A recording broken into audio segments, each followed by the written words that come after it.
Ang istoryang inyong mapakikinggan ay naglalaman ng mga sensitibong salita at eksena at mga pagmumura na hindi dapat marinig ng mga bata. Ang istriktong gabay ng mas nakatatanda ay kailangan. Aba, huwag mo kong inuutusan. Alam ko kung anong ginagawa ko at kung ano ang gusto ko, ha? Kapag ayoko na sa'yo, kapag sawa na ako sa'yo, saka lang ako magsasabi. Pero hanggat nag-e-enjoy ako, wala kang karapatan na magreklamo. Hawak ko ang buhay mo. Pero tandaan mo, kapag ako nagalit sa'yo, bubuhayin pa rin naman kita. Pero pagsisisihan mong malala kung bakit buhay ka pa rin. Napakasama mong tao! Hayop ka! Demonyo ka! Demonyo! Kahit magsisigaw ka pa dyan, hindi pa rin naman magbabago ang kapalaran mo. Wala ka pa rin kwenta sa lipunan. Alam mo bata, kahit na magmatapang ka, walang mangyayari sa'yo. Bakit? Sino bang tingin mong kakampi mo? Yung mga taong nasa kalye? May mga tumutulong ba sa'yo, ha? May pulis ka bang malalapitan? Meron ba? Wala, di ba? Ganyan din naman ang iba. Ganyan din ang dinanas nila. Pero nauwi pa rin sa wala ang pinaglalaban nila. Ano ka ba? Pulubi ka lang naman eh. Walang may pakialam sa buhay mo. Kaya tanggapin mo na lang kung ano ang kapalaran mo. Isa lang din naman ang patutunguhan mo eh. Ang maging pokpok. Ang ibugaw dyan sa mga parokyano. Yun lang ang papel mo sa mundo. Kaya wag mo kong aartihan. Ang mga bata sa lansangan ay madalas na puntirya ng mga taong mapagsamantala. Sila na ang walang karapatan sa lahat ng bagay, maging sa hustisya na hanap nila. Pero bawat kasalanan na ginagawa ng tao sa kapwa nila, tiyak na may malaking balik sa kanila. Ano kaya ang kahahantungan ng mga bata sa lansangan na naghahanap ng katarungan laban sa mga walang konsensyang tao? Maparurusahan kaya sila o magiging alipin lang din ng madilim na nakaraan ang mga batang hindi makuha ang katarungan na hangad? Oh, paano yun? Sasama kayo sa mga lalaki tapos pupunta kayo ng motel? Oo, tapos hahatiin yun ni Aling Baby. Hindi ko alam kung magkano bayad sa amin eh, pero kada isang lalaki may 200 kami. Malaki na yun ha, tapos madali lang din naman. Kaso masakit lang. Minsan kapag may sadista, ayun, dun ka mapipilayan. Si Clara nga may mga pasarin hanggang ngayon eh. Sumuka yun ng dugo. Paano? Pinagsusuntok siya nung nasamahan niyang lalaki. Binigyan lang siya ni Aling Baby ng 100 na dagdag. Gusto mo rin ba? Hoy, hindi, ayoko nga. Nakakatakot kaya yan. Mamamalimos na lang ako sa kalsada. Sus, mamamalimos ka tapos kung ano-ano pa sasabihin ng mga tao sa'yo. Hindi ka rin naman bibigyan. May magbibigay sa'yo pero piso. Eh dito, kapag kaya mo ng 3 lalaki sa isang gabi, may 600 ka na. Di ba mas mabilis ang pera? Kahit na, bata pa ako. Ilang taon ka na ba? 11 pa lang ako. Pwede na yan. 10 nga lang ako nagsimula dito eh. Minsan yung iba pang yosi lang. Ganyang bata mas madali makakuha ng customer. Mabenta kasi. Kapag mga ganito sa amin na 16, minsan ayaw na nila. Gusto nung iba 8 pa lang o kaya ganyan 11. Kapag first time mo yan, pwede yan 500 agad. Pero wag, kawawa ka lang din kapag sinimulan mo na tong ganito. Magandang araw, Lola Telang. Magpapakilala na lang po ako bilang Fiona. Isa sa mga masusugid na taga-suporta simula pa po noong una. Matagal na pong nangyari itong kwentong ibabahagi ko. 11 taong gulang pa lang po ako nung mga panahon na ito. Taong 2010 sa Maynila. Ipinanganak na ako sa lansangan. Bata pa noon ang nanay ko nung isinilang niya ako. 14 siya. Hindi ko alam kung sino ba ang tatay ko. Simula noon, hindi ko na nasubukan ang magkaroon ng maayos na buhay. Maaga rin kasing namayapa ang nanay ko. Noong 23 siya, nagkaroon siya ng sakit sa baga. Sumusuka siya ng dugo hanggang sa mamatay siya. 9 na taong gulang ako nung naulila ako. Naging maaga rin ang pagtanda ng utak ko dahil parang hindi ako dumaan sa pagkabata. Kailangan ko agad intindihin ang buhay at ang nangyayari sa paligid. Kaya sa mga kaedad ko, mas matanda talaga akong mag-isip. Iba talaga ang buhay sa lansangan, Lola Telang. Doon mo makikita lahat ng klase ng krimen na kayang gawin ng mga tao. Ang iba, sanay nang sumusubok para mabuhay. Bawat bata sa lansangan, may mga grupo yan. Hindi pwedeng walang humahawak na sindikato sa amin. Yung ibang pulubi, galing sa probinsya, lumuwas lang dito sa Maynila para magkaroon ng trabaho. Pero ang nangyari, napasama sa sindikato. Mga pulis ang madalas na may hawak sa amin, kaya galit din kami noon sa mga pulis dahil walang mapagkakatiwalaan sa kanila. May mga kaibigan ako, pero iba sa kanila ay nagbebenta ng katawan para mabuhay. Minsan naman ay ibinebenta sila ng mga bugaw para lang mas malaking kita ang mapunta sa kanila. Isang gabi, pabalik na ako sa terminal na pinagtutulugan ko, nakita ko ang kaibigan kong si Belen. Bakit? Ano nangyari sa'yo? Huy, ayos ka lang ba?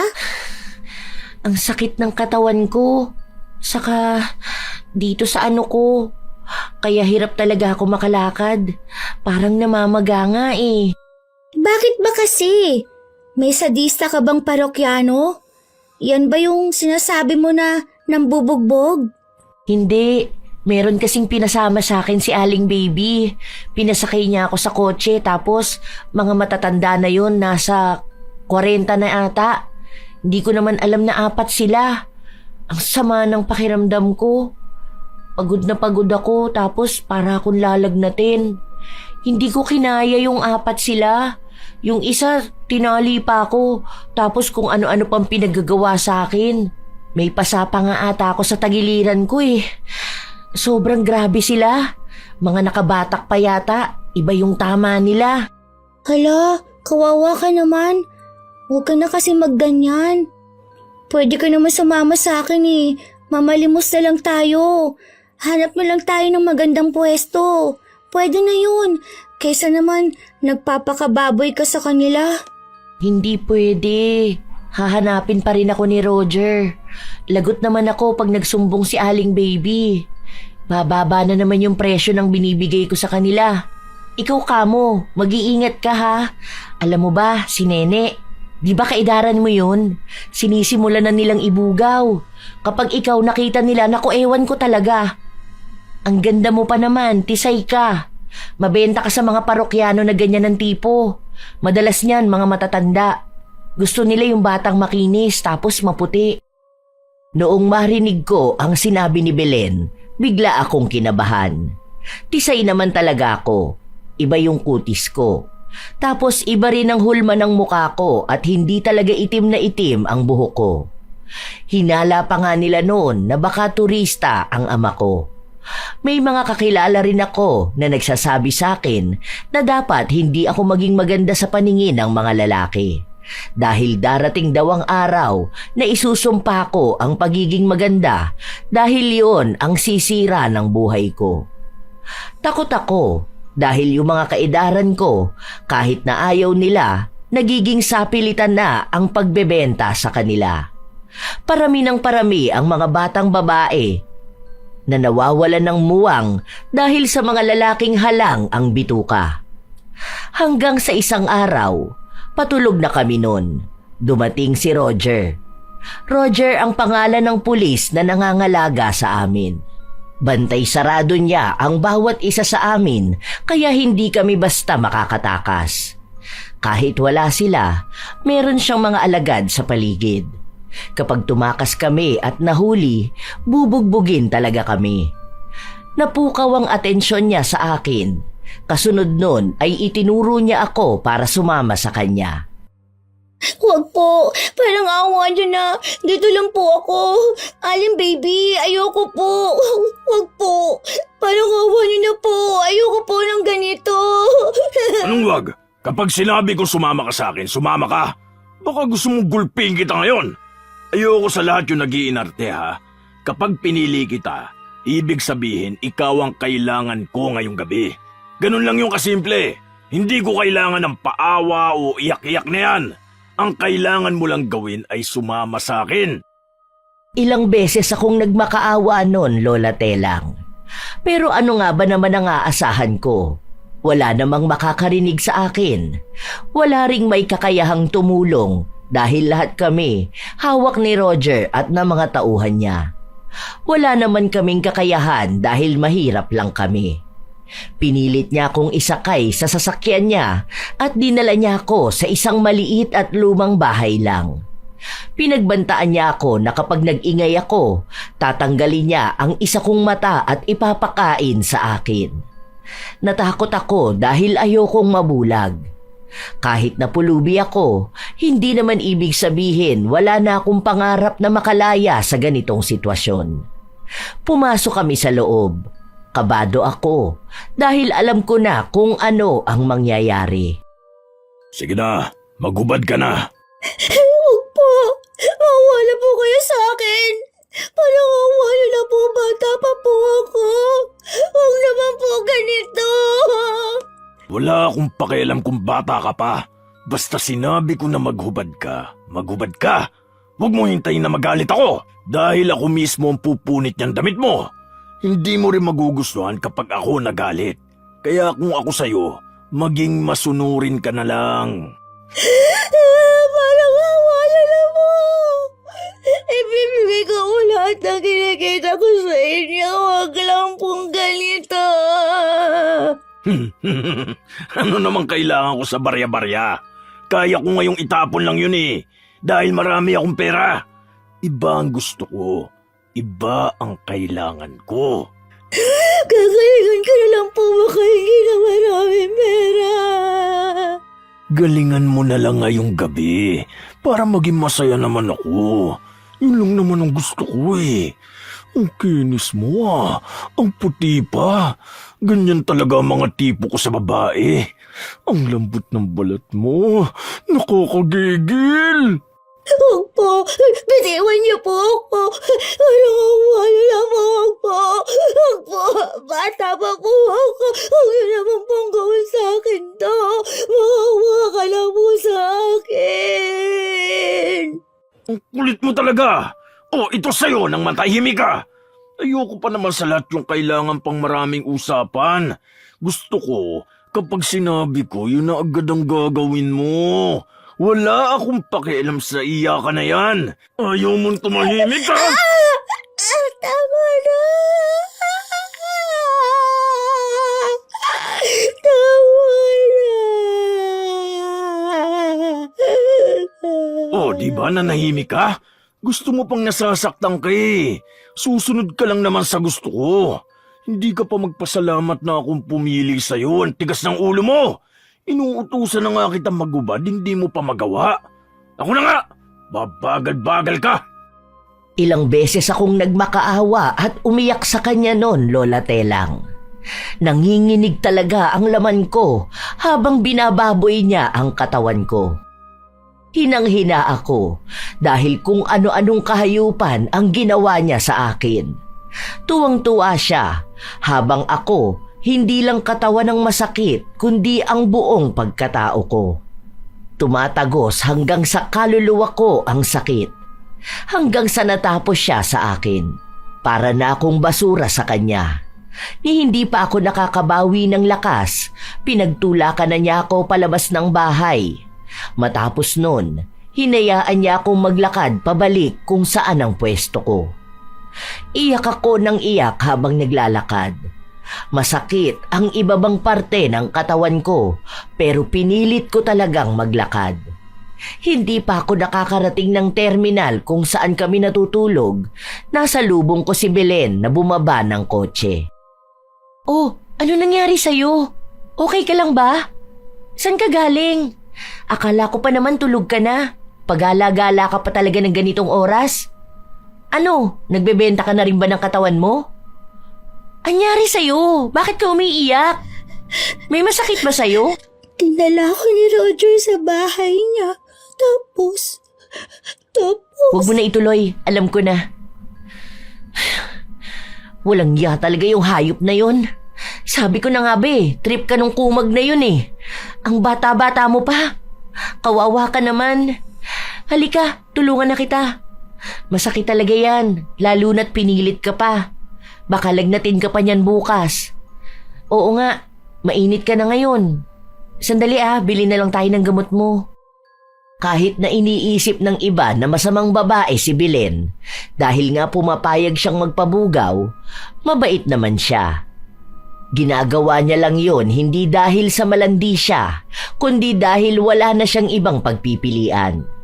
Siya ang tumulong at nag-alaga sa akin. Walang araw na hindi ako umiiyak matapos mangyari ang pinakamadilim na yugto ng buhay ko. Hindi ako makakain, ni hindi ako makapamalimos ng maayos.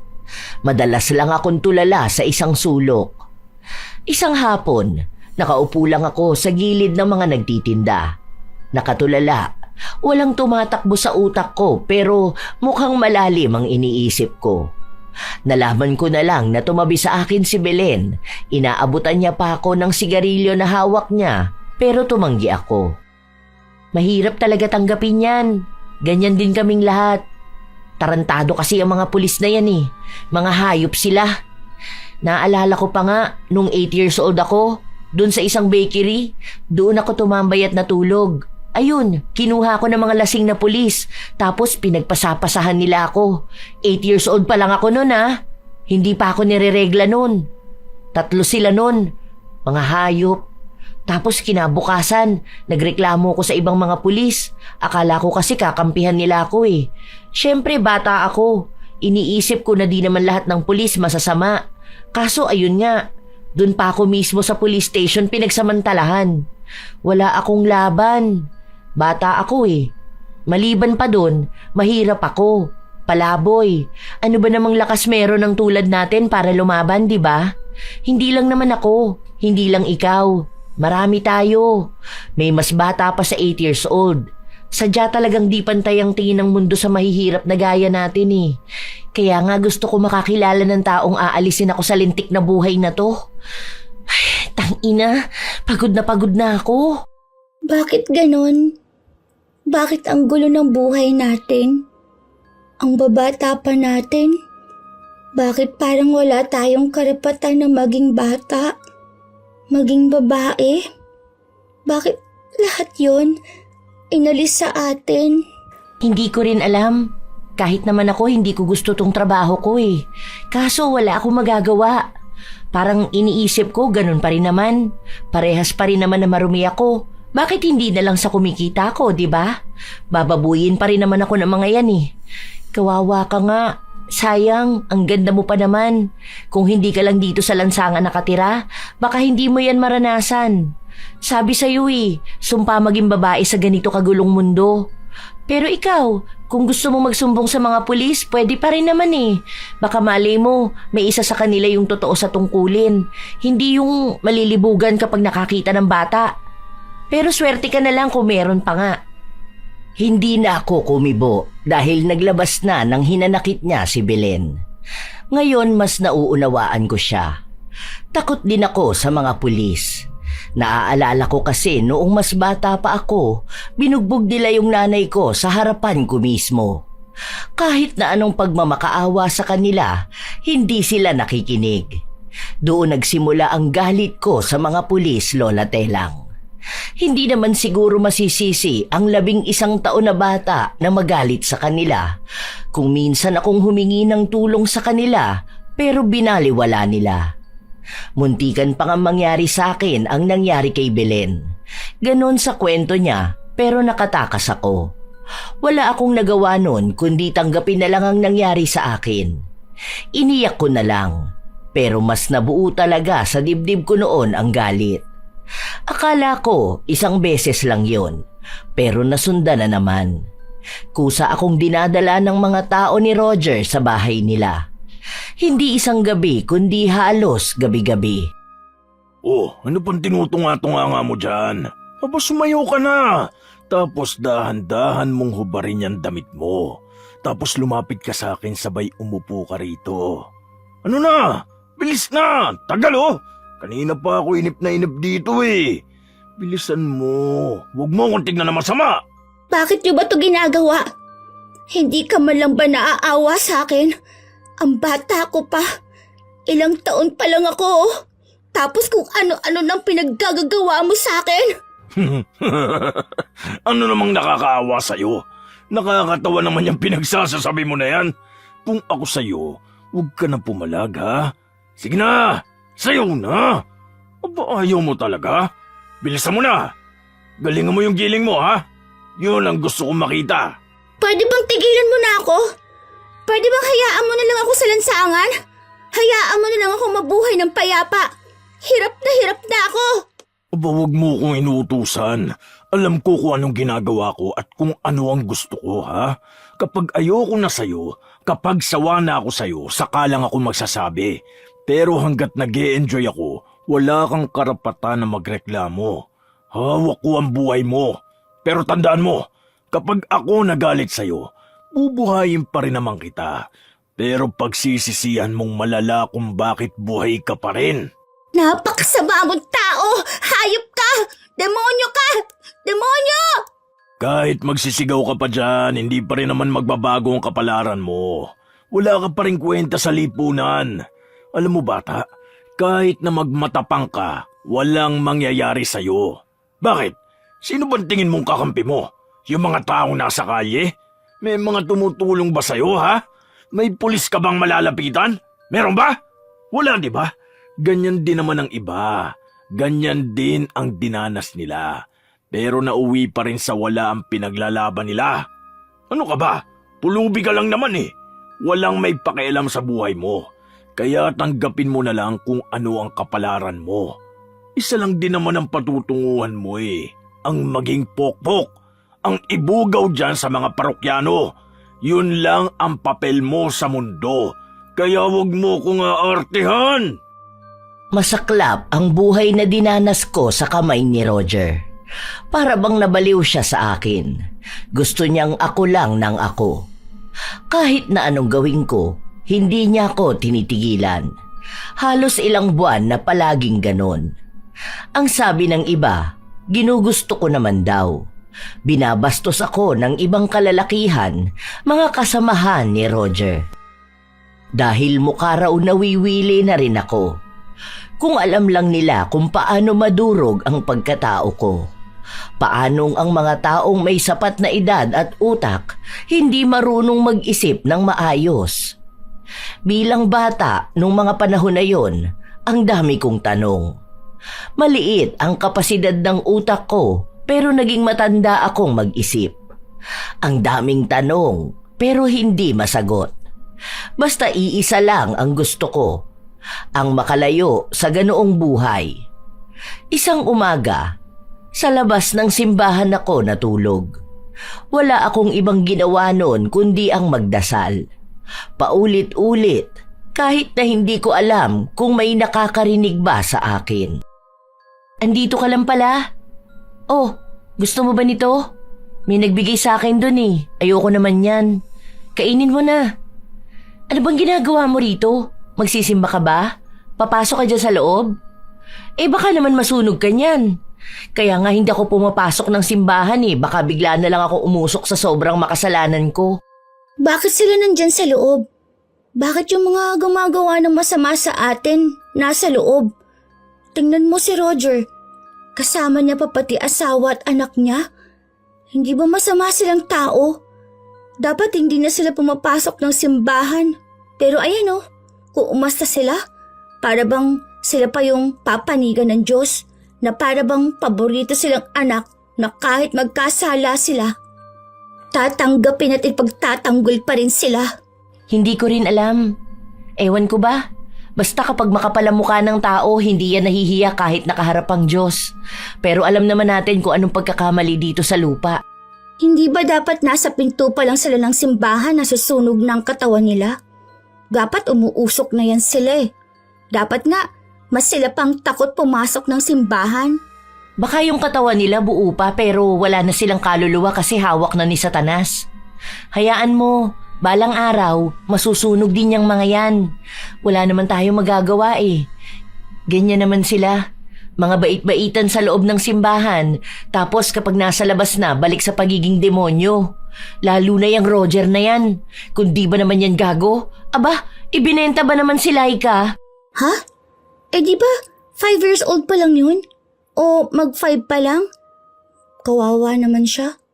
Ang bata pa nun. Niwala pa yung muwang sa mundo. Ang liit lang nun. Baby pa yun eh. Bakit naman ganun? Ano ba namang mahihita nila sa 5 taong gulang na bata? Ganun na ba sila kahayok sa laman? Sa kanunya ibinenta eh. Yung ibang lalaki kasi mahilig talaga sa mga bata. Kahit na baby pa yan, bagong silang pa lang. Ang weird nila para malibugan sa bata. Galawang demonyo eh. Tapos sabi pa nga nila may parang video-video raw, ganun. Basta ganun. Hindi ko rin alam, malay ko ba sa ganyan? Hindi ko na rin inalam. Hindi ko kayang marinig ang kwento at ako ang kinikilabutan. Malaking pera nakuha niya dun. Baka yun na lang ang panuhol niya dyan sa simbahan. Pero di yan, wala yan. Hindi naman niya masusuhulan ng Diyos. Bahala na lang talaga mangyari sa buhay niya. Yun na lang din ang hinihintay ko kapag tinamaan siya ng karma. Alam kaya ng asawa niya yung ginagawa niya? Malamang hindi. Isang beses lang naman yan sila nakikita. Kada linggo lang kapag magsisimba o kaya kapag may okasyon. Kapag Pasko, ganun. Sa iba kasi nakatira yan. Nandito lang yan sila kapag linggo. Iba yung totoo nilang bahay. Yung malaking bahay. Paano kaya kung magsumbong na lang tayo sa asawa niya? Baka sakali may makuha tayong hustisya. Baka sakali maawa siya sa atin, di ba? Na ang babata pa natin para maranasan tong ganito. Ay, yan ang wag na wag mong gagawin. Sinasabi ko sa'yo na hindi mo alam kung anong kayang gawin ni Roger. Bugbog sarado ka talaga sa kanya kapag nagkataon. Sasapakin ka niya sa mukha kahit na mabulag ka pa at mamagayang mukha mo. Hindi ka niyan patatawarin. Naisip ko lang dahil babae siya. Babae tayo. Di ba dapat pinoprotektahan natin ang kapwa natin? Asa ka pa talaga, no? Hindi ka rin yan paniniwalaan. Asawa niya yan eh. Kung ano mang sabihin ni Roger, yun ang paniniwalaan niya. Mabait yan kapag pamilya niya ang kaharap niya, habang demonyo siya kapag sa atin. Saka hindi ka paniniwalaan ng tao ngayon mo lang nakita. Pulubi ka pa. Walang maniniwala sa sinasabi ng taong mahirap. Kung ayaw mong mabugbog, huwag mong guluhin ang asawa niyan, lalo anak niya. Parang daig pang santo na di mo pwedeng hawakan. Hindi ako nakinig kay Belen dahil iniisip ko na baka ang asawa lang ni Roger ang makakatulong sa akin para maalis sa kamay ng demonyo niyang asawa. Lalo na't babae rin ang anak nila. Mukha rin na kasing edad ko lang. Paglabas nila ng simbahan, lumapit ako sa babae noong hindi niya kasama si Roger. Kailangan kong magkaroon ng lakas ng loob dahil kung hindi ko to gagawin, baka hindi na ako makalaya sa ganitong buhay. Ate, parang awa mo na po. Tulungan niyo po ako at iba kong mga kasama. Hawak kami ng sindikato ni Roger. Ilang beses niya rin po akong ginagalaw eh. Parang awa niyo na. Marami niya rin po sa aming mga kababaihan ang hinahalay ng asawa mo. Maawa ka na. Ikaw lang ang makakatulong sa amin. Sige na po. Hindi naniwala sa akin ang babae. Iniisip niya na kailangan ko lang ng pera at nanggugulo lang ako. Kaya binigyan niya ako ng 20 pesos. Saka sila umalis at nagtungo kay Roger. Itinuro niya ako at doon ko nakita na galit si Roger. Noong araw na yon, nagtangka akong tumakas. Sasakay sana ako ng bus para kung saan man ako dalhin. Pero isa sa mga sindikato na kasama ni Roger ang nakakita sa akin. Kinaladkad niya ako palabas ng bus.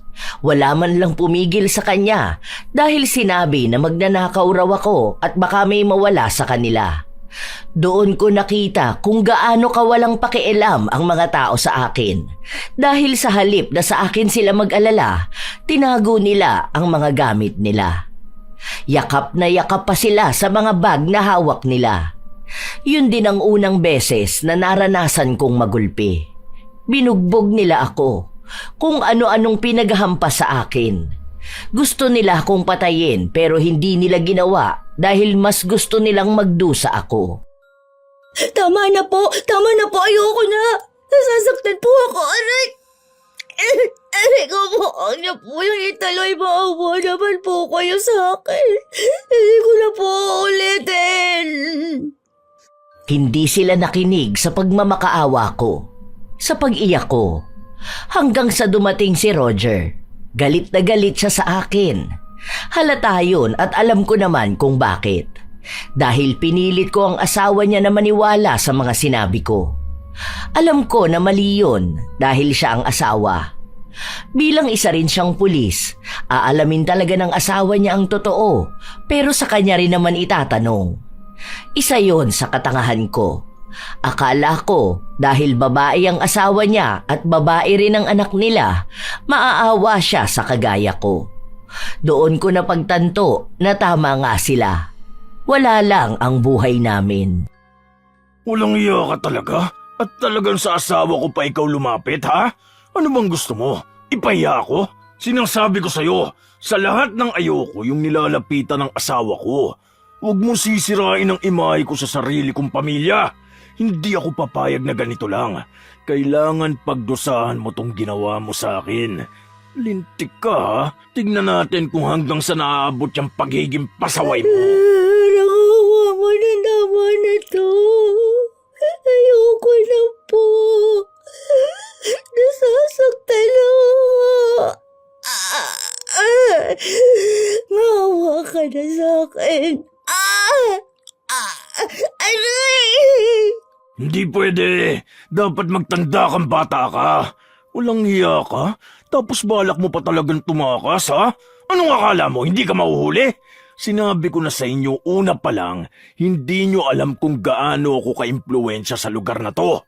Kahit natangkain mong tumakas, babalik at babalik ka rito. Parurusahan kita bilang tanda sa mga kasama mo na ganito ang mangyayari sa kanila sa oras na magtangka rin silang tumakas katulad mo.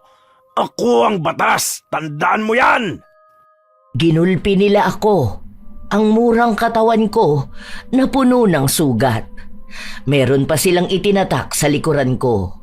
Sobrang init na pumasok talaga sa aking balat. Wala na akong nagawa kundi ang umiyak. Hindi ko alam kung anong nararamdaman ko. Galit ako, nasasaktan ako, pero wala naman akong magawa. Wala akong kakayahan. Matapos nila akong pahirapan, hindi pa sila nasiyahan dahil pinagsamantalahan din nila ako. Pasa-pasa sila. Ang hirap burahin sa utak ang mga nangyari na yon, Lola Telang. Para siyang bangungot na pabalik-balik kahit nagising naman ako. Nang matapos sila, iniwan nila akong parang basura. Si Belen lang ang tumulong sa akin. Siya ang gumamot ng mga sugat ko. Ayan, pwede na siguro yan. Yan na lang kaya ko eh. Kapag may kumuha sa akin mamaya at may kikitain ako, bibili ako ng gamot mo. Hindi ako makapagsalita ng maayos dahil wala akong lakas. May ilan sa mga kaibigan kong palaboy ang nagnakaw ng gamot para lang sa akin. Alam naman namin na masama yun, pero wala na rin namang pagpipilian. Isang linggo ang nakalipas, nakarecover ako. Pero kahit na ganun, wala pa ring nagbago. Nasa kalye pa rin kami, namamalimos, naghahanap ng pera na kukunin din naman sa amin. Oh, ano naman yung pagmamasid mo sa mga sasakyan? Kung saan ka dyan sumakay, isa lang ang bababaan mo niyan. Naku, hindi ka pa ba nadadala niyan sa nangyari sa'yo? Ha? Maawa ka naman sa sarili mo. Hindi ka kasi nakikinig sa akin eh. Sabi sa'yo, malupit yang si Roger. Kaya nga sinusunod yan ang mga tao rito. Hindi ka talaga makakatakas sa mga alagad niyan. Gusto ko na makalaya sa ganito. Makakalaya tayo kung mawawala si Roger. Pero paano siya mawawala? Masamang damo yan. Hindi yan mabilis mamatay. Kahit sa impyerno, walang puwang yan eh. Hindi yan tatanggapin ni Satanas. Mahihiya na lang talaga sa kasamaan ng ugali niya. Ayoko na ng ganito. Sana dumating na ang parusa niya. Yung mas malupit pa sa ginawa niya sa mga tao. Sana mas malala yung maramdaman niyang sakit. Yung sasagad din sa kaluluwa niya. At kada minuto nahihinga siya. Ramdam na ramdam niya yung kirot at sakit. Sana ganon ang mangyari sa kanya. Ay, sana nga. Sana nga. Ilang araw lang ang nakalipas, kinuha na naman ako ni Roger at dinala sa bahay niya. May pinapagawa siya sa akin. Mas malala sa mga nauna. Alam ko na kahit na magreklamo ako, wala naman akong magagawa. Hinayaan ko siyang samantalahin ang katawan ko, na para bang isa lang akong kasangkapan na walang buhay, walang pakiramdam. Ano pang inihiga-higa mo dyan? Tumayo ka na dyan at tumalis ka na. Hindi mo to bahay para mag-enjoy ka dyan sa higaan ko. Doon ka, bumalik ka kung saan ka nararapat. Humiga ka ron sa malamig na saig, sa karton. Hindi ka espesyal para makahiga ng matagal sa kama ko. Bakit mo ba ginagawa tong ganito? Hindi ka ba nakukonsensya? May asawa ka naman, di ba? Bakit hindi mo iniisip na sinasamantala mo ang mga kababaihan na binabastos mo? May ina ka, may asawa ka at lalong may anak ka. Hindi ka ba kinikilabutan na paano kung sa kanila mangyari tong ginagawa mo? Alam mo, kung sinasabi mo lang yan para makonsensya ako, wala na ako niyan. Alam mo kung bakit? Dahil wala namang masama sa ginagawa ko eh. Wala akong nakikitang mali. Nagpapakasaya lang ako. At kahit na kailan hindi mangyayari sa kanila to dahil may proteksyon ko. Hindi katulad nyo na walang kwentang tao. Mga pakawala lang sa lipunan na to para dagdag sa basura. Kaya dapat natutuwa ka pa. Dahil kahit na papano, natutulungan kita. Sa ganyan mong pag-iisip, nagagawa mo pang humarap sa Diyos. Talagang kada linggo ka pa nasa simbahan? Paano nga ba naman naging ganyan kakapal ang pagmumukha mo? Hindi ako husgahan ng Diyos dahil alam niya ang totoo. Alam niya ang ginagawa ko, kaya huwag mong gamitin ng Diyos. Kung may nagawa akong kasalanan, nagdarasal naman ako. Nagbibigay rin naman ako sa simbahan. Isa pa, ang Diyos mapagpatawad. Hindi ako ang gumagamit sa Diyos kundi ikaw. Walang panginginig sa laman mong maging masamang tao. Tapos haharap ka sa Diyos na para bang napakalinis ng budhi mo. Tandaan mo, alam ko at naniniwala ako, magdurusa ka ng higit sa pinaramdam mo sa akin. Sa amin. Tandaan mo itong mga sinabi ko. Darating ang araw na pagsisisihan mo ang maging masamang tao. Iba ka talaga, bata. Hindi ko alam kung saan ka kumukuha ng lakas ng loob para pagsalitaan ako ng ganyan. Ito lang din ang sasabihin ko sa'yo, ha? Hindi ako takot. Hindi ako matatakot sa salita ng batang paslit na walang kapangyarihan. Ang gaya ko, hindi nasisindak ng bata, lalo na ng palaboy. Malis ka na nga rito. Naiirita lang ako sa'yo eh. Masama ang tingin ko sa kanya. Kung alam niya lang kung paano ko siya pahirapan sa isip ko. Gustong-gusto kong gumanti sa kanya. Gusto kong ihampas ang ulo niya sa pader. Basta kung ano-anong gusto kong pahirap na gawin sa kanya. Yun bang magmamakaawa siya na mamatay na lang kesa ang mahirapan? Ilang araw pa ang lumipas, palakad-lakad ako sa kalye. Kahit na bata pa ang edad ko, mukhang wala nang makitang pagkabata sa akin. Ang alam ko na lang, nabubuhay ako at lumalaban dahil darating din ang araw na magbabago ang buhay ko. Naniniwala pa rin ako na hindi lang ako hanggang dito. Hanggang sa isang gabi, habang tulog ako, nagising ako dahil nasusuka ako sa amoy mula sa hindi ko mawari. Sumuka ako pero wala namang lumalabas kundi tubig lang. Sobrang sakit ng ulo ko. Ano ba yun? Ang baho naman. Mabaho ang alin? Mabaho ba tong kinakain ko? Burger kaya to. Ang bango kaya nito. Ang sarap nga ng amoy eh. Baka may tain ng pusa dyan sa gilid mo. Yan ba yung mabaho? Hindi ko alam. Basta ang alam ko lang sobrang baho. Ayan, nasusuka na naman ako. Oh. Ha? Amuyin mo nga to. Wala naman ako maamoy na iba. Bagong luto lang to. Binili ko. Oo, ayan nga. Grabing baho naman yan. Fritz, gumising ka. Hoy, gumising ka! Amuyin mo nga kung mabaho. Hindi mabaho? Mabango, no? Masarap? O sige, tulog ka na ulit. Ikaw, huy, Gigi! Huy, gising ka dyan. Amuyin mo to. Mabaho o mabango? Mabango rin? Oh, mabango naman daw. Ikaw lang ang nabahuan dito sa kinakain ko. Baka yung naaamoy mo, yung hininga mo. Baho kasi ng hininga natin eh. Tulog ka na ulit. Hindi na ako makatulog. Parang humihilab talaga ang tiyan ko. Parang lagi pumapaliktad. Ganun. Ano ba yan? Kumakain ako, duwal ka ng duwal. Diyan ka na nga muna. Doon na lang ako kakain. Parang nagiging maselan ka dyan bigla ah. Ang bango nga nito eh. Hahatian pa naman kita kaso baka sabihin mo bulok to. Baka kaya ka ganyan kasi baka nalamigan ka. Hindi ko maipaliwanag kung anong pakiramdam ko nung mga panahon na yon. Basta ang alam ko, may mabaho, may nakakasuka. Akala ko nung gabi lang na yon pero nasundan pa. Minsan, bigla na lang din akong nahihilo. Akala ko dahil hindi ako kumain o kaya ay mainit sa nilalakaran ko. Hanggang sa may matandang kasama kong pulubi ang nakapansin sa akin. Ang sabi pa ng isa, pakiramdam niya ay buntis ako. Pinaliwanag niya pa kung paano niya nalaman o napansin. Ako? Buntis? Ako? Bata pa ako eh. Baka naman hindi yan totoo. Eh di naman pwedeng buntis ako eh. Hindi ko yon pinaniwalaan. Ayokong maniwala kahit na hindi ko alam kung paano nalalaman o ang proseso ng pagbubuntis ng isang babae. Hindi naman ako nakapag-aral. Anong alam ko sa ganon? Wala rin naman akong magulang na nagturo sa akin.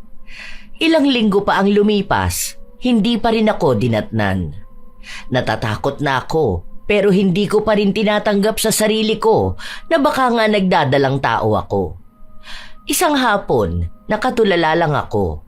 Ang dami kong iniisip kasama na ang pagbubuntis. Natatakot ako. Paano kung totoo nga? Paano ko naman bubuhayin ang bata sa ganitong mundo? Sa magulong kalsada? Bilang batang ina? Ilang sandali pa, nakita ko si Belen na nasa tawiran. Papunta siya sa akin. Ginagawa mo dyan? Malakas ba ang bigayan ng limos dito? Andun sila sa kabila tapos nag-iisa ka rito? Ang tumal ng kitaan ko ngayon. Hanap nila bagong mukha tapos mas bata pa. Tangina ng mga yun, ang hihilig sa mga bata. Huy, ayos ka lang ba dyan? Nakatulala ka Nag-rugby ka ba? Paano kaya kung totoo na buntis ako? Oh, sino naman may sabi sa'yo? Si Manang Susan. Sabi niya buntis nga raw ako.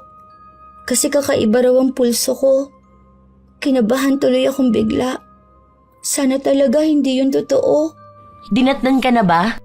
Hindi pa nga eh. Ayun, nasampulan ng kamalasan sa buhay. Ang bilis talaga mabuntis kapag mga bata, lalo na kapag kasisimula pa lang magregla. Ganyan ako noon. 10 years old, isang buwan pa lang nireregla, buntis agad. Pero buti nalaglag yung bata dahil panay ako takbo tapos nahulog pa ako sa tulay. Tapos simula noon hindi na ako nabuntis. Salamat na lang wala ako maidadagdag na bata na magdurusa dito sa lansangan. Sana nga baog na lang talaga ako para hindi ako makabuo ng bata. Gabi-gabi ba naman ako nakikipag-sex kung kani-kaninong lalaki para lang sa pera? Hindi naman siguro ako buntis, no? Natatakot ako. Ayoko. Bunga ito ng kawalang hiyaan ni Roger. Natatakot ako na maging katulad ko ang anak ko. Ayokong sa kalsada siya ipapanganak. Tapos sa kalsada rin siya tatanda. Alam ko kung gaano kahirap dito. Palaglag mo. Ganun lang naman yun. Kawawa naman yung bata. Nakakaawa. Mas maawa ka dyan kung dito yan sa kalsada titira. Tapos masama niyan, 3 years old pa lang pinag-iinteresa na yan ng mga hayop dito sa kalsada. Isipin mo, makakasex ng 3 years old mong anak ang 45 o kaya 55 years old na lalaki. Isipin mo yun, hindi pa nakakapagsalita ng maayos ang bata. Inalisan na ng kamusmusan dahil lang sa kawalang yaan nila. Mas maawa ka kung gano'n ang mangyayari. Kaya mas mabuti pang patayin mo na ngayon pa lang. Wala pa naman niyang alam. Wala pa rin kayong alaala magkasama kaya hindi masakit. Kasi ako, kung nasa sinapupunan ako ng nanay ko tapos nakakausap ko siya, sasabihin ko talaga sa kanya na magpalaglag na lang siya. Kaysa naman buhay nga ako, andito naman ako sa impyerno. Mas gugustuhin ko na lang talagang ipalaglag ako. Hindi naman siguro ako buntis. Ayoko rin na mabuntis at maranasan ng anak kong ganitong buhay. Natatakot ako dahil bata pa ako. Mag-12 pa lang ako eh. Wala pa nga akong alam sa buhay. Tapos magkakaroon na ako ng anak. Paano ko naman bubuhayin yun? Kaya ba ng 12 years old na maging ina? Batang ina talaga ang labas mo. Ganon ka kagaya ni na Jessa. Yun, anak nun kay Roger din. Kawawa nga yun eh, pati anak niya. Buti nga lalaki anak nun. Hindi basta kukunin sa kanya kapag libog na libog yung mga hinayupak. Kahit baby papatusin ng mga hayop. Ay, kilala mo ba yung si ano?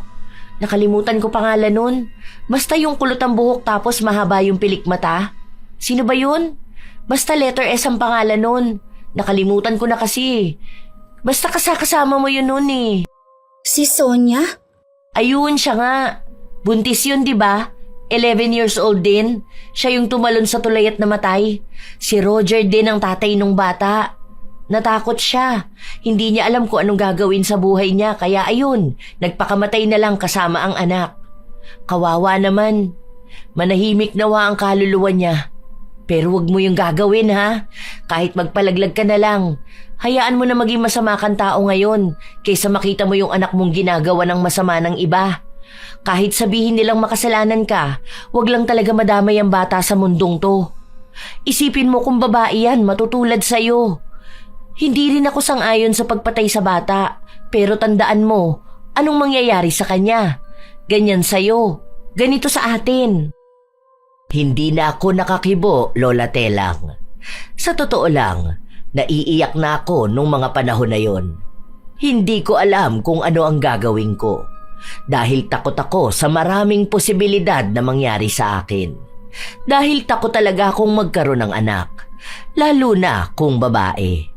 Kasumpa-sumpa ang maging babae sa lansangan kung saan lahat ng lalaking nakakakita sa amin para silang mga naglalaway sa laman.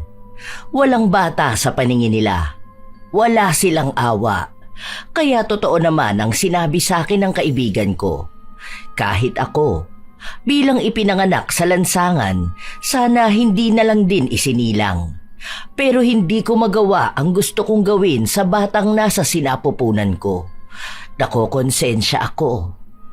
Habang buntis ako, patuloy pa rin akong ginagalaw ni Roger. Isang araw, habang naglalakad-lakad ako sa kalsada, napapansin ko ang ibang mga bata na kaedad ko. Pumapasok sila sa paaralan, kasama ang pamilya nila. Bata sila. Naranasan nila maging bata. Habang ako, pilit na tinatanong sa sarili ko kung bakit ganito ang aking buhay. Alam mo, Lola Telang, sa totoo lang, ilang beses kong tinanong ang sarili ko kung may kasalanan ba akong nagawa para parusahan ako ng ganon kalala. Kung may nagawa ba akong hindi maganda para bata pa lang ako ay magdusa na ako. Lagi kong iniisip na ang lupit ng mundo para sa mga katulad ko. Naaawa ako sa sarili ko at doon sa mga batang gaya ko na walang ibang pagpipilian. Umupo ako sa isang sulok habang nakatulala sa malayo. Hindi ko alam na nandoon na naman si Belen. Kung saan-saan na lang kita naaabutang nakatulala ah. Para kang yung iba dyan na nakabatak tapos tulala na lang sa gilid. Ano na palang balak mo ngayon? Hindi ko pa rin alam. Wala naman ako maisip. Wala ba tayong malalapitan? Yung talagang mga tao na may malasakit sa atin? Tingin mo ba magpapabugaw ako kung may malalapitan? Magpapalamog ako sa kung sino-sinong lalaki kung may sasagip sa atin? Ha? E di sana hindi ako pokpok. Sana hindi tayo naabuso rito sa kalsada. Ni normal na tao nga hindi tayo matulungan. Naalala ko noon, ilang taon lang ako noon. Humihingi ako ng tulong sa babae kasi hinihipuan ako ng matanda. Pero wala siyang ginawa. Tinago pa yung bag niya. Hindi ko naman sila masisisi kasi nga naman iba sa atin mga magnanakaw talaga at mapagpanggap. Pero ayun, wala tayong ibang aasahan sa buhay. Walang tutulong at mag-aalis sa atin dito. Paano yung sa DSWD? Di ba meron naman ganun? Yung mga bahay kung saan pwedeng pumunta yung mga katulad natin? May naririnig na ako eh. May tinatawag sila doon kasi ewan ko kung ano yon. Basta bahay siya na may mga nakatirang mga bata. Tapos nag-aaral din ata sila doon. Umaasa ka pa talaga? Kita mo nga, kinuha rin ni Roger yung mga bata niya kahit nakuha na ng DSWD. Dagdag ka lang palamunin sa mga yun. Huwag ka nang umasa. Hindi to palabas na may tutulong sa atin. Yung mga pulis, yung gobyerno, wala yan. Hindi naman yan para sa atin eh. Para yan sa kanila lang. Hindi tayo kasali dyan. Ilan na ba sa atin na nagbabaka sakaling mailigtas? Gusto ko ng pagbabago. Ayokong ganito lang ako. Gusto ko makaligtas. Kung naniniwala ka sa kaligtasan, sana nga makaligtas ka. Ako kasi sumuko na ako eh. Hinihintay ko na lang ang hatol ng buhay sa akin. Bahala na kung makakaalis pa ako sa pagiging puta. Pero sana ikaw, makalaya ka. Mas may kakayahan ka. Mas nakikitaan kita ng potensyal. Sana nga. Sa totoo lang, Lola Telang, nawawala na ako ng pag-asa. Pero kasabay din nun ay ang patuloy na paniniwala na baka nga may pagkakataon pang ibibigay sa akin. Sa amin, para makalaya sa ganitong buhay. Isang hapon, hindi ko alam kung paano ko napadpad sa tapat ng simbahan. Ni minsan sa buhay ko, hindi ako pumasok sa loob ng simbahan. Wala akong maalala na pumasok ako. Dahil lagi akong nagtatangka pero hindi ko ginagawa, lalo na kapag nakikita kong karamihan sa gumagawa ng masama sa amin ay nasa loob ng simbahan. Katulad ng sinasabi nila, dahil nga raw makasalanan akong tao. Nabata pa ako, pero ang dumi-dumi ko na. Wala akong pakialam sa ibang tao. Basta ang gusto ko lang talaga ng mga panahon na yon ay magdasal. Hindi ko alam paano sisimulan. Pero sana po, maawa ka naman sa amin. Maawa ka naman po sa akin. Tulungan mo naman kaming makaalis sa ganitong sitwasyon. Ayoko sa ganito ako mamamatay. Walang katarungan. Alam ko po na masama akong babae. Na marumi po ako. Napakarumi ko. Pero sana naman po, tulungan niyo pa rin ako. Hindi ko na alam kung kanino ako lalapit eh. Wala pong tao sa paligid ko ang makakatulong sa akin. Ikaw lang po. Parang awa mo na. Kailangan ko po ng tulong. Hindi ako marunong magdasal. Hindi ko alam kung paano humingi ng tulong. Basta ginawa ko lang kung ano ang alam ko. Sinabi ko kung ano ang gusto kong sabihin. Umaasa ako na may didinig sa panalangin ko. Hindi ko alam kung kailan. Ilang buwan pa ang lumipas, ramdam ko na lumalaki na ang tiyan ko. Hindi ko na kailangan ikumpirma kung buntis nga ba ako. Dahil alam kong oo. Ang daming masasamang bagay na pumapasok sa utak ko pero hindi ko na ginagawa dahil sa takot. Pero paano ba magbuntis ang batang gaya ko? Paano maging ina? Hindi ko alam. Isang gabi pa, tulog ako noon. Nakabalot lang ng karton ang katawan ko dahil malamig. Nagising ako matapos akong sapilitang hilahin. Tumayo ka dyan, bilisan mo. Ano ba? Bitiwan mo nga ako, nasasaktan ako. Ano bang kailangan mo sa akin? Nakikita mo naman sana nagpapahinga ako. Sakit ang ulo ko. O, ba't ang tapang mo naman? Ano ba yung pinagmamalaki mo sa akin, ha?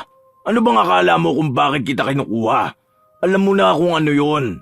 Alam mo na kung ano ang pangangailangan ko bilang lalaki. Kailangan mo yung maibigay sa akin ngayon. Hindi mo man lang ba nakikita na buntis ako? Hindi mo ako tigilan?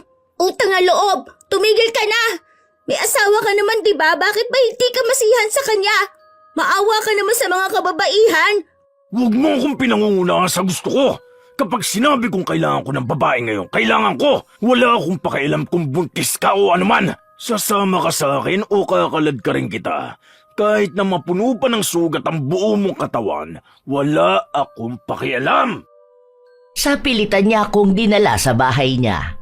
Hindi na ako nakapalag dahil lagi namang ganon. Wala rin namang mangyayari kung aalma ako. Hindi rin naman ako makakatakas sa kanya. Pero may kakaiba sa kanya noong gabing yun. Para siyang magalaw kumilos. Hindi normal. Ganito ang galaw ng mga adik na nakikita ko sa kalye. Alam kong nakadroga siya noon. Bigla niya akong hinigit. Mahigpit ang hawak niya sa braso ko. Ano ba? Bitiwan mo ako! Ah! Nasasaktan ako! Bitiwan mo ako! Aray ko sinabi! Ah! Hindi niya ako pinakikinggan. Inihagis niya ako sa kama. Matapos noon ay sapilitan niyang tinanggal ang damit ko. Mas marahas siya ngayon. Kung ano-ano na rin ang pinagagawa niya sa akin. Bigla niya akong sinasampal, sinusuntok at sinasakal. Mas malala pa kung ano-ano rin ang pinapasok niya sa akin. Umiiyak ako. Nagmamakaawa sa sobrang sakit pero wala siyang pakiramdam sa akin. May pagkakataon pa na kapag titigil siya at maninigarilyo, pinapaso niya ang katawan ko. Ganoon ako naging kawawa ng sobra sa kanya hanggang sa natapos siya. Dinugo ako. Sobrang sakit. Hindi ko kinakaya. Hindi tumitigil ang dugo. Nagmamakaawa ako sa kanya pero kinakaladkad niya ako palabas ng bahay niya. Tulungan mo ako. Sobrang sakit talaga. Umalis ka na't baka mapatay pa kita. Wala kang kwentang tao. Salot kayo lahat! Sa akin ka pa mag-iinarte ng ganyan, wala naman akong pakialam sa'yo. Kahit mamatay ka pa sa harapan ko, hindi ako maawa sa'yo. Pinilit ko ang sarili kong kumilos pero hindi ko talaga kaya. Napagapang na lang ako. May mag-asawang nakakita sa akin. Nakauniforme pa ng pulis ang lalaki kaya nung tutulungan niya ako, umiwas ako. Huwag mo akong hawakan. Huwag! Halata sa mukha ko ang takot. Nanginginig ang laman ko. Alam ko na kapag pulis, walang magandang gagawin sa akin. Dahil danas na danas ko yun. Hanggang sa asawa niya ang nagpakalma sa akin. Malakas ang pagdurugo ko kaya isinugod nila ako sa ospital.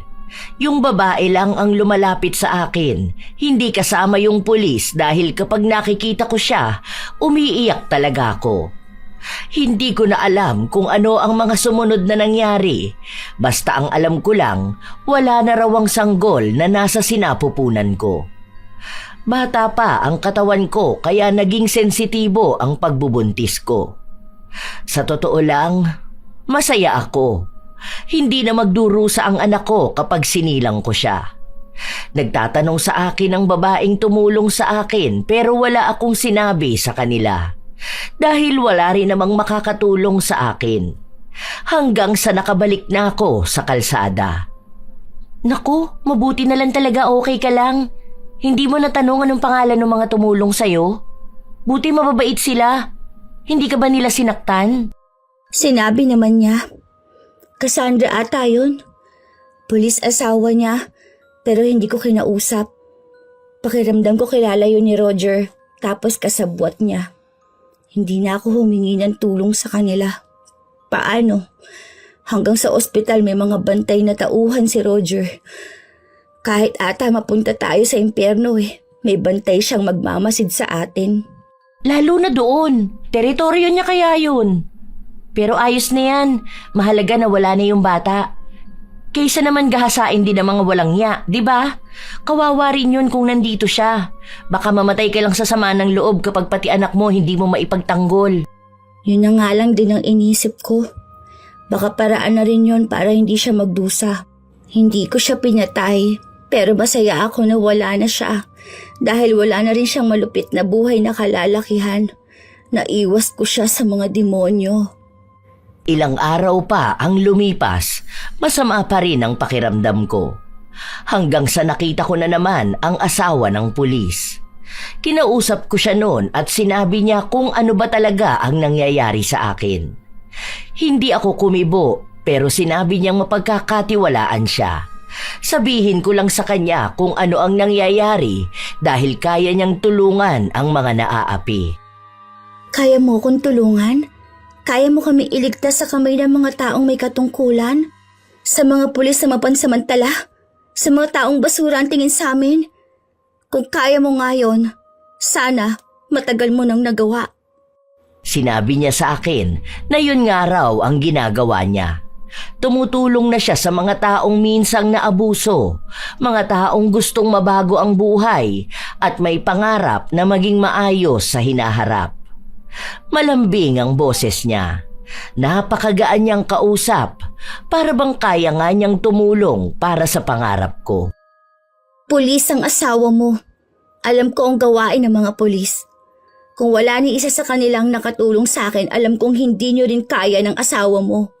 Mga mapanlin lang kayo. Gusto nyo lang makuha ang tiwala ng isang tao para lalo nyo lang masira. Kung totoo man na intensyon nyo makatulong sa amin, gawin nyo.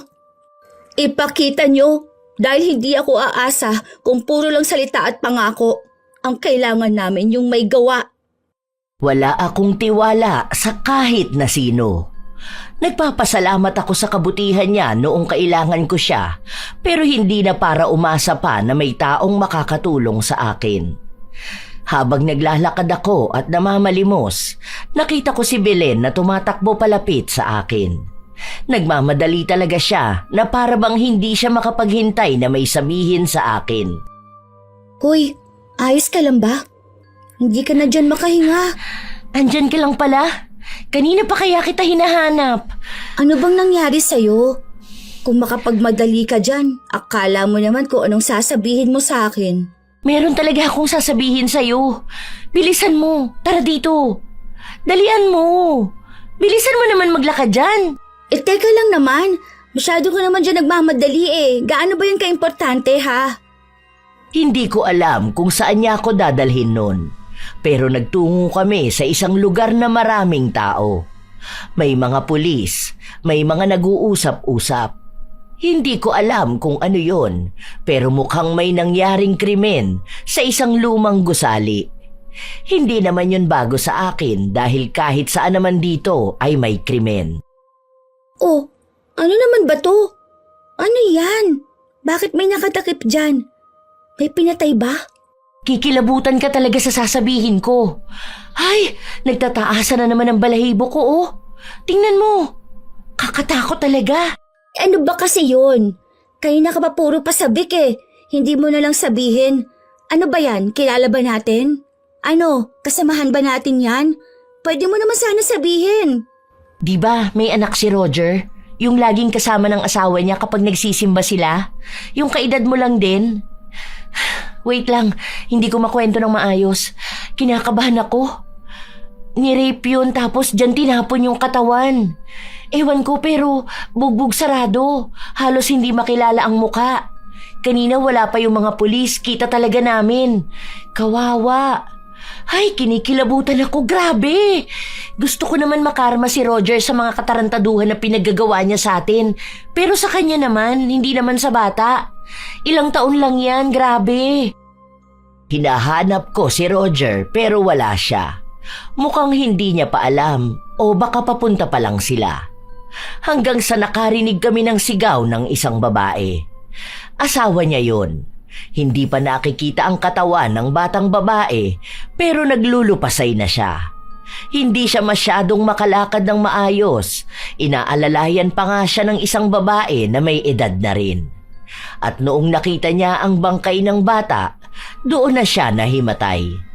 Si Roger naman, matagal pa bago niya tingnan ang bangkay. Hindi pa siya naniniwala noong una, pero mukhang pumasok din sa utak niya ang nangyayari. Doon na siya nagsimulang magwala dahil sa galit. Hayop! Mga hayop ang gumawa nito sa anak ko! Huwag lang sila magpapakita sa akin dahil papatayin ko sila! Ang bata pa ng anak ko! Walang kamuwang-muwang tapos bababuyin lang nila! Kitang-kita ko ang galit kay Roger. Para bang gusto niyang mahanap agad ang may kagagawa nun sa anak niya at paggugulpihin hanggang sa mamatay.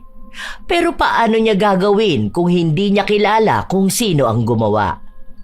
Hindi ako masaya na nangyari yon sa bata.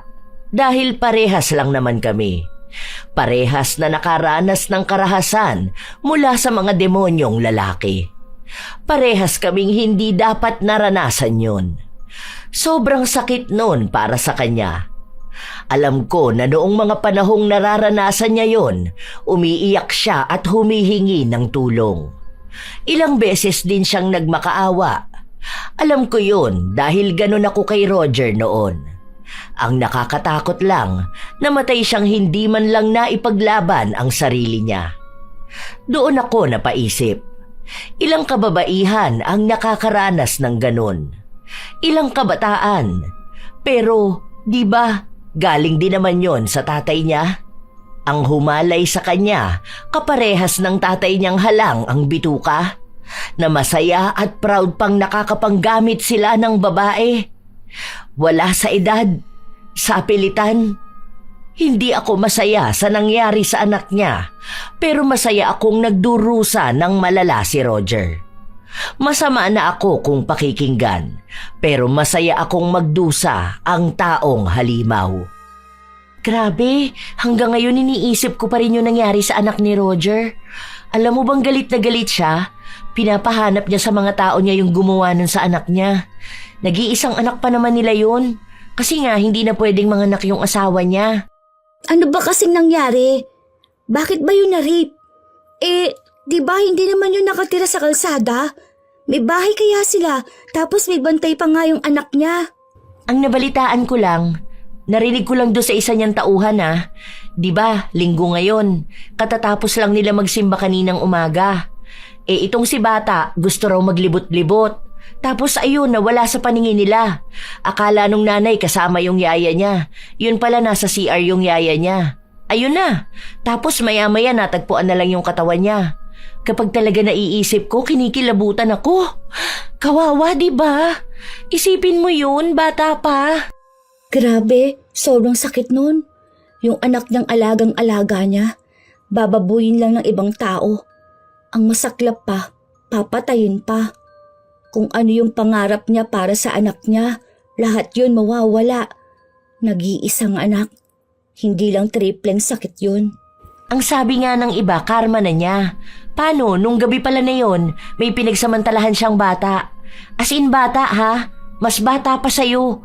6 years old lang ata yun. Kawawa yung bata na yun. Hindi tumitigil yung pagdurugo niya. Kasi isipin mo, baby pa yun kung tutuusin. 6 years old. Tapos kinabukasan biglang magsisimba na para bang yun ang paraan para mahugasan yung mga kasalanan niya. Ayan, malalang karma ang inabot niya. Yung pinaranas niya sa mga kababaihan, yun ang naranasan ng anak niya. Sa anak niya ako awang-awa. Grabe, hindi naman niya kasalanan na tatay niya si Roger na rapist. Kaso, ayun siguro yung kapalaran niya ang magbayad ng kasalanan ng tatay niya. Ano na kayang gagawin niya ngayon na wala ng anak niya? Malala pa yan kung gagalaw pa siya ng bata.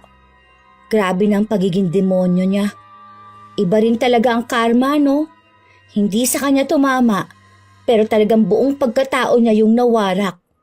Umiiyak siya sa kasalanang ginawa niya rin. Galit siya sa mga taong kaparehas niya ng ginagawa. Grabe. Bumalik sa kanya. Paano kasi? Alam na nga niyang babae ang anak niya, hindi niya pa ginawang matino ang sarili niya. Ang sabi niya pa, may proteksyon ang anak niya. Tapos ngayon, hindi niya naman nagawang protektahan. Kahit makuha niyang katarungan para sa bata, hindi pa rin siya patutulugin ng sakit. Nakikibalita ako sa nangyayari kay Roger. Lagi siyang galit. Minsan, pati kami ay binubugbog niya para lang mailabas ang galit niya sa pagkawala ng kanyang anak. Minsan pa nga, naabutan ko siyang binubugbog ang isang bata. Umawat ako dahil hindi ko maatim na may ibang taong nagdurusa dahil lang sa nasasaktan siya sa pagkawala ng anak niya. Dahil hindi naman kami ang may kasalanan nun, bakit sa amin siya nagagalit? Umalis ka dyan dahil baka sa'yo ko ibunto ng galit ko. Sinisigurado ko sa'yo na kapag binugbog kita dito ka na rin malalagutan ng hininga. Bakit ba sa amin ka nagagalit? Hindi ba? Isa ka rin namang masamang tao? Galit ka sa nang rape sa anak mo, pero rapist ka naman. Hindi mo ba nahahalata ha? Naranasan ng anak mo pinaranas mo sa amin. Ibig sabihin lang yan, bawi yan ng karma sa'yo. O ano, masakit ba? Durog ba pagkatao mo ha? Hindi ba kinakaya ng kaluluwa mo? Ganyan. Oo, ganyan mismo ang dinaranas namin araw-araw. Sobrang lala niyan. Buhay na buhay ka, pero patay ng kaluluwa mo dahil sa sakit. O ano, galit ka sa amin dahil hindi mo mabigyan ng hustisya ang anak mo? Bakit? Tingin mo ba? Sa mga batang namatay sa kamay nyo, may nakuha bang hustisya? Wala, di ba? Kaya wala ka ring karapatan na humanap ng hustisya. Tama lang sa'yo yan. Hindi mo alam ko nung pinagdaraanan ko sa buhay. Hindi mo alam dahil lahat kayo, mga wala kayong kwenta, mga patapon ng buhay nyo. Bakit ako makukonsensya sa mga ginawa ko, ha? Dahil kayo mga dagdag salot lang kayo sa lipunan. Dapat nga kayong mga pulubi kayo, mga pinagpapapatay na kayo. Ayan, ganyan mismo kasama ang ugali mo. Ganyan mismo kalupit ang kademonyohan mo. Tao rin kami. Tao kami. Wala kang karapatan na sabihing wala kaming kwenta. Dahil katulad nyo, may karapatan kaming mabuhay. May karapatan kaming maging maayos. Alam mo kung sino ang pinapatay? Mga katulad mong hayop. Mga katulad mong demonyo. Magsama-sama kayo sa impyerno. Doon mo gantihan ang kapwa mo rapist. Balak tutukan ni Roger ng baril si Fiona, pero dumating ang pulis na asawa ni Cassandra. May iba pa itong pulis na kasama at inaaresto nila si Roger. Nakakuha na raw ng ebidensya sa kanila sa mga iligal niyang gawain. Maging ang mga kasabwat niyang pulis ay nahuli nila. 2 pa roon ay pinaghahanap dahil nagtago na. Pumalag pa nung una si Roger pero nabaril siya sa balikat. Noong mahuli siya, isa-isang nagsitakbuhan ang mga pulubi dahil may mga pulis din na humuli sa amin. Ang iba nakatakbo, ang iba naman nakuha. Katulad namin. Pero ako, kusa akong sumama. Hindi ko rin alam kung bakit ko yon ginawa. Basta ang alam ko lang, pakiramdam ko, ito na ang pagbabago na hinihintay ko. Ito ang tunay na pagsagip sa akin. Doon ko lang din napatunayan na hindi lahat ng pulis ay masasama. Hindi lahat ay katulad ni Roger. Nabuhay kasi ako na nag-aakala na lahat ng opisyal ay mga tiwali. Ginagamit lang ang kanilang trabaho para sa pansarili nilang interes. Pero noong makilala ko ang tulad ng asawa ni Cassandra, napagtanto kong may maaasahan pa rin sa kanila. Dinala kami noon sa isang lugar. Puro babae lang ang nasa bahay na yon. Maayos silang lahat. Mukhang masaya. Naikwento rin sa amin na katulad daw namin sila. Mga iniligtas lang sa kalye. Mga kabataan na nakaranas ng kalupitan. Mga karahasan. Ang alam ko lang, gusto ko ng pagbabago sa buhay ko. Kasama ko noon si Belen. Noong una nga ay ayaw niya dahil natatakot siya. Hindi niya alam kung may kakayahan pa ba siyang magbago o kung may tatanggap pa sa kanya. Hanggang sa ilang linggo na kami doon at ang masasabi ko lang, masaya ang tumira sa isang bahay, ang may mag-aalaga, ang maging ligtas. Hindi na ako nakakapagyosi ah. Ano ka ba? Tumigil ka na sa ganyan mo. 17 ka na ba? Isang taon ka na lang pala rito Hanggang 18 lang daw dito eh. Oo nga, yun ang sabi sa akin. Pero pwede raw ako maging ano rito. Ano ba yun? Basta, yung dito ako magtatrabaho. Tutulong ako tapos may bahay rin ako at sweldo. Tapos mag-aaral daw ng TESDA. Para pwede na raw ako maghanap ng trabaho. Pwede na yan no? Para hindi ka naibugaw. Bagong buhay. Yun na nga rin ang naisip ko. Ay, may nabalitaan ako. Huwag ka maingay Narinig ko lang to kanina nung naglilinis ako sa banyo. Ang sabi nila, namatay na rin daw ang asawa ni Roger dahil sa sobrang stress sa pagkawala ng anak nila. Ngayon, si Roger para na rin daw nababaliw. Hindi raw pinayagan na magpunta sa burol ng asawa niya. Aba, grabe nga raw ang pahirap sa kanya. Narinig ko rin sa kanila, may mga parusa din pala sa mga rapist kahit nasa kulungan sila. Hindi ko na nga lang narinig kung ano ba yung parusa na yun. Baka pinapasukan ng batuta sa puwet Oh, grabe naman pala dinanas niya. Baka sa susunod niyan maging palaboy na siya dahil nga nabaliw na. Grabe yung pagtama ng karma sa kanya. Talagang hindi na siya nakaiwas. Sagad na sagad naman kasi ang kasamaan niya Pero, ganun talaga. Tunay talaga ang karma. Kung anong masama na ginawa niya sa kapwa niya, tsak na yun din ang balik. Hindi ko alam kung maaawa ba ako kay Roger o hindi. Pero alam ko lang na ang pagdurusa niya, parte na yon ng karma niya. Dahil kung hindi siya parurusahan, malamang may mga tao pa ring magdurusa sa mga kamay niya. Mabilis na lumipas ang panahon. Umalis na rin si Belen hanggang sa ako naman ang nagpatuloy sa loob ng tila bahay ampunan. Nag-aral ako doon, natuto, nagkaroon ng pag-asa. Nagkaroon ng mga kaibigan at tiwala na may mga tao pala talagang handang sumagip ng mga tulad ko. Wala na akong naging balita kay Roger dahil hindi na yun ipinaalam sa amin. Yung iba naming kasamang pulubi, hindi ko na rin alam kung nasaan sila. Kung ano ba ang ginagawa nila. Yung iba kasi, kasama kong bumubuo ng bagong buhay. May mga naiwan na peklat ang masakit na nakaraan ko, pero hindi yun magiging hadlang para mangarap. Ngayon, Lola Telang, nag-aaral pa rin ako ng abogasya. Gusto kong maging abogado para sa mga mahihirap na tao. Gusto kong makatulong ako sa mga taong minsang naabuso katulad ko. Palaboy man sila sa kalye, lahat may karapatan na makakuha ng hustisya. Ang alam ko lang, sa 15 taon na nakalipas, naging matatag ako. Nagkaroon ako ng lakas ng loob na mangarap ulit. Salamat talaga na may mga lugar palang katulad nito. Pero sadyang sa panahon ngayon, marami pa rin ang nasa lansangan dahil nga takot pa rin silang magtiwala o takot sila sa pagbabago. Hindi ko na alam kung anong kalakaran sa kalye ngayon, pero alam kong hindi pa rin nawawala ang mga sindikato at gumagawa ng masama. Yon ang bagay na gusto ko ring mapuksa. Sana rin, wala ng mga tao o kabataan na magdudusa sa mga taong mapanamantala. Tunay na hindi pantay ang hustisya. May mga naiiwan, may mga mas pinapanigan. Hindi rin lahat tapat sa sinumpaan nilang tungkulin. Kaya minsan, karma na ang naniningil.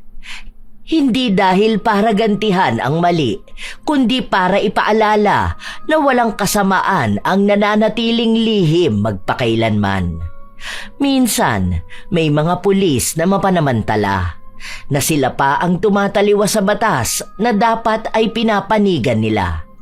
Pero kahit nakampante siyang hindi masisira ang mga maling gawa, darating talaga sa buhay nila ang pagbalik ng mga mali niya. Ganon ang batas ng karma. Sapagkat ang taong ginagamit ang kapangyarihan sa kasamaan, ito rin ang gawa na sisingil sa kanya. Walang ranggong makapagtatago sa bigat ng konsensya at walang unipormeng makakapigil sa pagkahulog kapag ang integridad ang ipinagpalit. Pero sa kabilang banda, May mga tao ring pinipiling bumangon mula sa pinakamadilim na bahagi ng buhay. Tulad ng batang pulubi na minsang walang boses, walang tirahan, walang pinanghahawakan. Hindi kailanman huli para sa sino mang lumaki sa lansangan na mangarap ng mas mataas. Ang kahapon ay hindi sentensya. Ito ay paalala lamang kung gaano kalayo pa ang pwede niyang marating. Ang mundong ito ay hindi perpekto, pero may puwang para sa hustisyang ibinabalik ng panahon at para sa pagbabagong kusang nagmumula sa puso. Ang dating batang kinalimutan ng lipunan ay pwedeng maging simbolo ng pag-asa.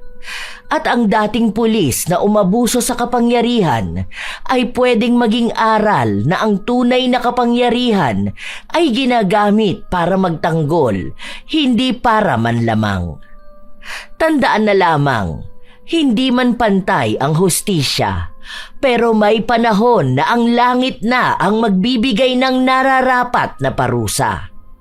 Hindi mo rin kontrolado ang nakaraan, pero maaari mong kontrolin ang kinabukasan base sa pagbabago mong hangad. Nakakalungkot naman talaga mga apo na may mga tao pa ring nakakaranas ng ganitong karahasan hanggang ngayon. Mga tao ring nasa tungkulin pero ginagamit lang pang abuso. Kung kayo mga apo ay may opinyon o komento sa ating bagong kwento, maaari nyo yang ibahagi. Naway may magandang aral din kayong napulot. Shout out sa ilan sa mga mahal kong taga-subaybay ng mga istorya ni Lola Telang. Alvin John Santos, Sari Sari TV, Jamie at April, Amor Fontanares, Nika Jean Perez, Bubu Labdudu, Jocelyn Morilla, Elise Padilla, Team RMZY, Certified Provinciana, Rosalyn Jimenez, Aida, Aisha Marie Getutua, Michelle Okumura, Ronald Bel Zabahado, Chris Villanueva at Adrian Bahado, Cecil Vlog. Salamat sa pakikinig nyo. Melanie Braza, Mary Jane Rico, Ate Tin, Charmaine Ebon, Lynn Buro, Jim Fel Tombok, Ramji ng Saudi Arabia, Alesna Roda, Elgin TV Vlog, Heli Borja, Kenan Aki Magan, Rika Tataan, Rosemary Casonete, Mayumi Cañete, Jocelyn Kai, Melinda Maglangit, Rowena Bolaños, Siti Fatima Isnani Uy, Elsa Haviña, Robelin Rodavia, Jose Antonio at sa buong staff ng Casa Ferta Private Resort ng Lago Vista Subdivision, Pansol, Calamba, Laguna. Napakaganda ng resort na ito. Napakalinis at sobrang mababait ang lahat ng staff.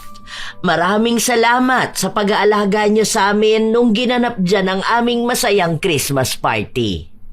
Ito ang inyong Lola Telang at maraming salamat sa walang palyan yung pakikinig mga apo.